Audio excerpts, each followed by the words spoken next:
There's a short street about 2 blocks from the ABL's offices. Those of you who may not be as steeped in history might call it SNCC Way. But those of you like me who grew up in Atlanta when it was really kind of popping around would call it SNCC Way. It's a small geographical reminder that Atlanta University students of the early 1960s challenged school leadership and city fathers by drafting one of the most eloquently written statements in the civil rights movement. It came to be known as an appeal for human rights.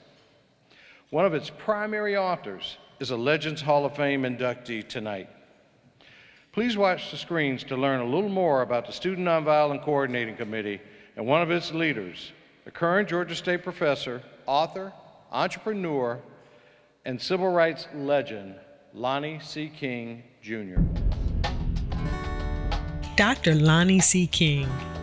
Lonnie King was a young Morehouse student when he took action for change, unifying students from 6 colleges for the Atlanta student movement.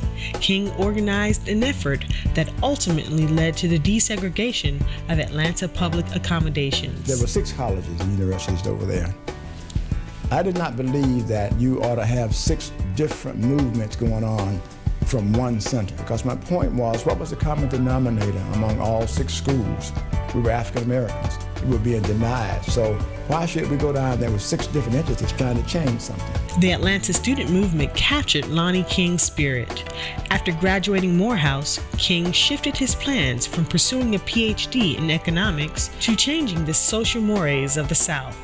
It was clear to me that we needed to do everything we could to change this society, because the white South was not going to ever change unless they were forced to change. He continued his leadership for human and civil rights as the youngest president of the Atlanta branch of the NAACP, where he negotiated the hiring of the first Black Atlanta Board of Education superintendent. What a lot of folks don't understand was that there was a question of continuing to chase white folk with busing when they were leaving the system. And Lonnie's strategy was, we're going to put black folk in charge of the system, and we want to make sure that the allocation of resources are as it should be. It's also in the interest of everybody, because an educated, effective workforce is a critical part of having a vibrant, economically sound community.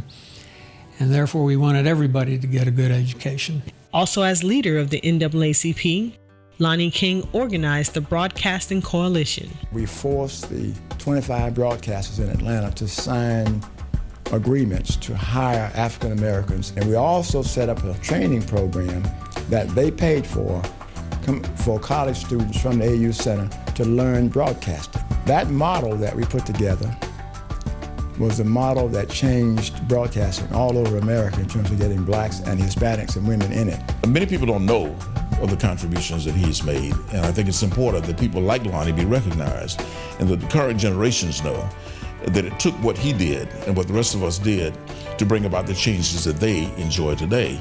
And it's going to take that same kind of fervor, that same kind of commitment to make the changes that are called for today. I just don't think there's anybody else in Atlanta who's been so selfless, so committed, so balanced in his outlook, so calm in his persuasive efforts to bring us together and take us forward together. Atlanta Business League is proud to induct Dr. Lonnie C. King into the 2014 Men of Influence Legends Hall of Fame. I just noticed that I'm wearing the same tie. So I have another one. Lonnie asked me to come in his stead tonight because his wife passed this morning a few minutes before 8. And I want you to know something about the measure of this man. He made a commitment to his wife more than a decade ago that no matter how sick she got, he would personally care for her at home. And he did that. She'd been bedridden for most of the past 10 years. And only when he needed help did he bring in professional help. Otherwise, he's taking care of her until this morning when he witnessed her slip from mortality into immortality. Dr. Aura Sterling King, a Spelman alum. Lonnie's one of those guys that you can't get away from. I met him in February of 1960, and I think he's called me 10 times a day ever since. You know him. I have been his partner in crime for many of the things that you saw mentioned here, including the desegregation of public accommodations in Atlanta, the Broadcast Coalition, the bringing in of the first school superintendent, black school superintendent. We formed a consulting firm together. We started a charter school together, and various other things. Lonnie is perhaps as selfless an individual as you would ever find. He's often said that he was born looking up at the bottom.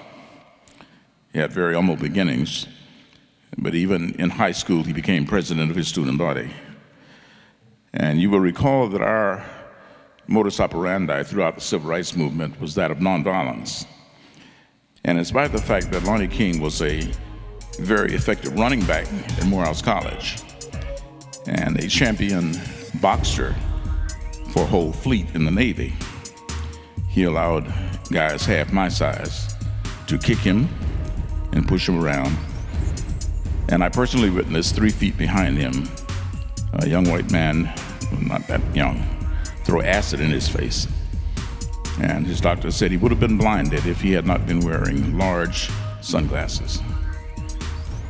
This tells you something of the measure of the man. He has been persistent in his efforts to make things better for others. And it is an honor to you that you honor him, a man of distinction. Thank you.